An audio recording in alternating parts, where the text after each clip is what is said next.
Hello there, welcome to this channel. My name is Janet. I'm working through the King James's Bible. Today I am going to be covering the chapters in Kings Book 2, and I'm going to be covering chapters 6, 7 and 8. So let's get started.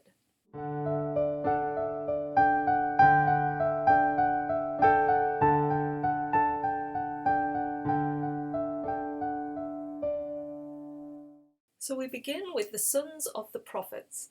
They are starting to expand now and they need some more space in which to grow.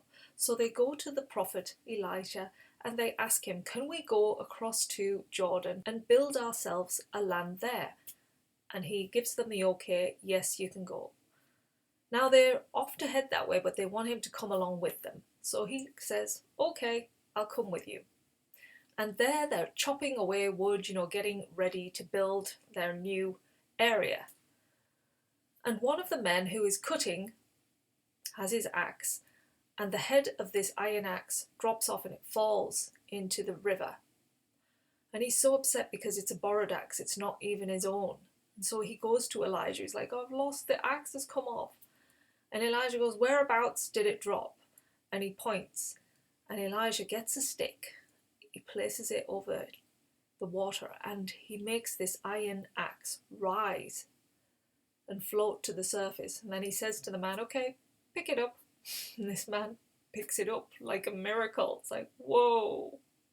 Now during this time, King Aram of Syria is at war with Israel, and he's consulting with his officers where is the best place to camp, where he's going to take over in different parts of Israel.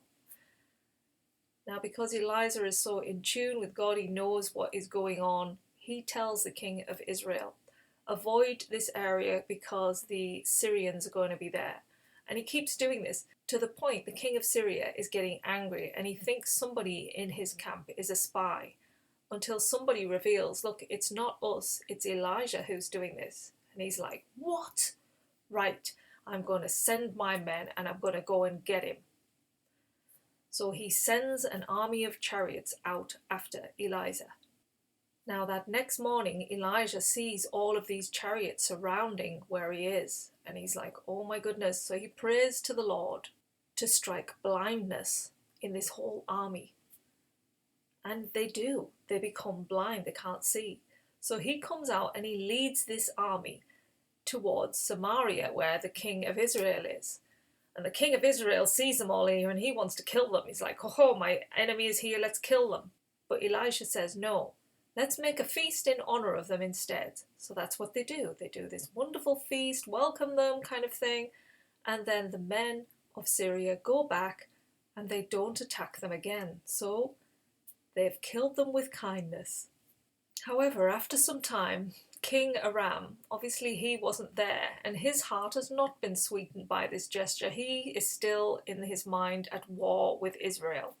So he sets his army out and they end up seizing the city of Samaria. Now a siege is surrounding the whole city and it's stopping them getting anything in or out. So then a great famine begins in Samaria. And the people become so starved, inflation, it goes so high that, only the rich can afford these like donkey droppings, and like a donkey's head is like worth so much money that the poor cannot afford it. And so they start killing their own children to survive. Now the king of Israel is so angered by this. He's angry at God and he's angry at Elijah because he is obviously connected to God. And he wants to chop Elijah's head off because he believes this is all the Lord's doing and he's sick of waiting. He wants some action to take place. So he can't wait any longer. He's in this impatient place, and this is where we close chapter 6. Now we open chapter 7 where we move over to 4 men who have leprosy. And they're at the gates of Samaria where this huge famine is going on, and they're trying to decide what to do. Like, do we stay here and starve because there's no food here? Or do we go towards the Syrian camp, our enemies, and just like surrender ourselves and hopefully they'll let us live and we'll get some food? So they think, yeah, let's cut our losses. Let's just go towards the enemy and see, it's our best shot really of life. So that's what they do.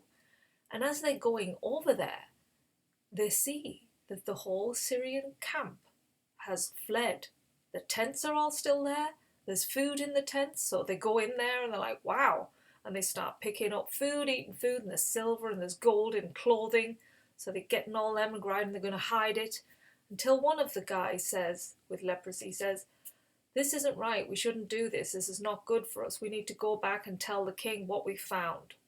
So they do, they go back to the king of Israel and say to him, look, we found, like, the Syrians have all gone, there's nobody there in the camp. And the king of Israel just can't believe this can't be possible. So he thinks it's a trap, he thinks they're lying to him. So he sends some of his army men out to check out what is going on over there. So they go out and they find all the tents empty, and they go right towards almost the Jordan River, and they see like items of clothing and silver and gold just dropped where the army had completely fled. And they come back to the king and they let him know, yeah, it's as the lepers said, there is nobody there, the tents are all empty, there's all this food. So the whole of the Israelite people go out and they loot what's out there. Now we find out here too that a gatekeeper was actually stampeded over when the army fled and killed. Now a prophet had come the day before and he told the king of Israel this would happen. Plus he said the price of flour, things that had gone sky high, would dramatically drop to only 1 shekel. Now the gatekeeper had also asked this prophet, like, this cannot be, it's not even possible. And the prophet says to him, yes, you will witness it, but you will not eat the flour. And so we know what happened to him. As I said, he got basically run over by the army. They killed him, so he did not get to eat any of the flour. And that could possibly be because he did not believe in the Lord's power. So that non-belief almost caused his demise. And this closes chapter 7. Now chapter 8, our final chapter, opens up with Elisha the prophet again. Now he goes to the great woman which he met previously, who was so wonderful to him, looking after him, feeding him and giving him shelter. He gives her a son, he brings that son to life, and now he's meeting up with her again and he's telling her, look, you, your son and your whole family need to leave because there is going to be a famine in this land and it's going to last for 7 years. So they listen to Elisha and they leave and they go and live in the Philistine area for 7 years. And after 7 years has passed and the famine is over, she comes back and she goes to the king of Israel, asking him, giving him this appeal, can I please have my land and my home back?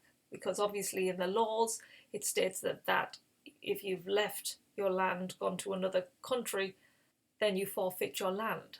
So the king hears this appeal and he speaks to Elijah's servant, Gehazi. And he asks him for information about Elijah. What makes him so great? What has he done that is so great? And he tells him, look, he has basically gone to a woman and he's given her a son. Plus, he's also brought that son back to life. And he says, that woman over there is the woman whose son he did bring back to life. And the king goes to the woman, is this true? Is this what happened to you? And she said, yes, this is exactly what happened to me. Elijah has saved my son. So the king says, right, okay, I'll get my official here and he will assign you back your land and your home. Elisha then goes to Damascus, and the king there, Ben-Hadad of Syria, is sick. And he was told by his people that Elisha was in the area. So he calls his high official, Hazael, to go and see Elisha and ask him, will I recover from this illness?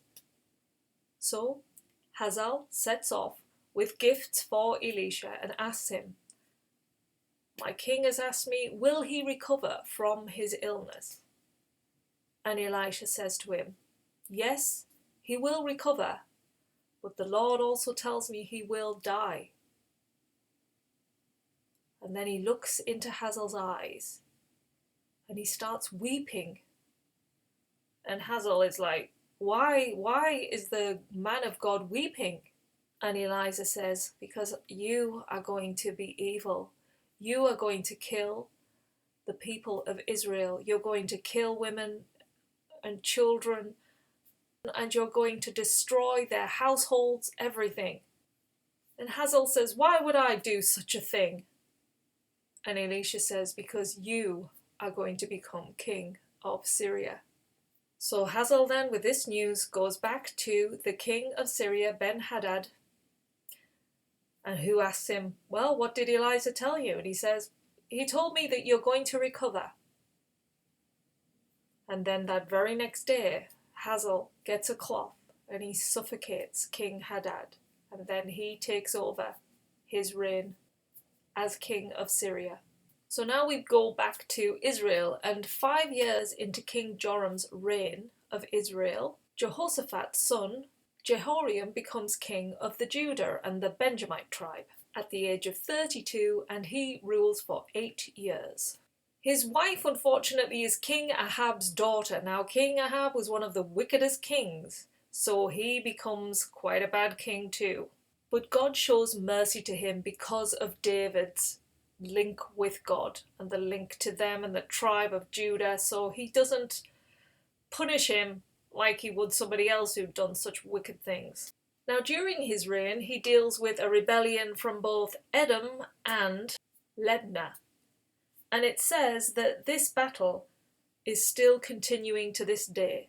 Now, when Jehoram dies, his son Ahaziah takes over. And he reigns only for 1 year, and his reign starts at only the age of 22. And unfortunately, he's pretty evil too, because he is the son-in-law of Ahab. There's no getting away from this Ahab, is there? Now, the two kings of Israel, they fight Hazael, the king of Syria. And Joram, the king of Israel, he gets wounded during this battle. And it says that Ahaziah, who is the Judah king, he visits him while he's in recovery. And that is the final end to chapter 8. So 3 chapters to think about and to contemplate and to just take what you will from these words. So I hope it was of use to you. And I'll be back again with more chapters within the Book of Kings soon. Take care now. Bye.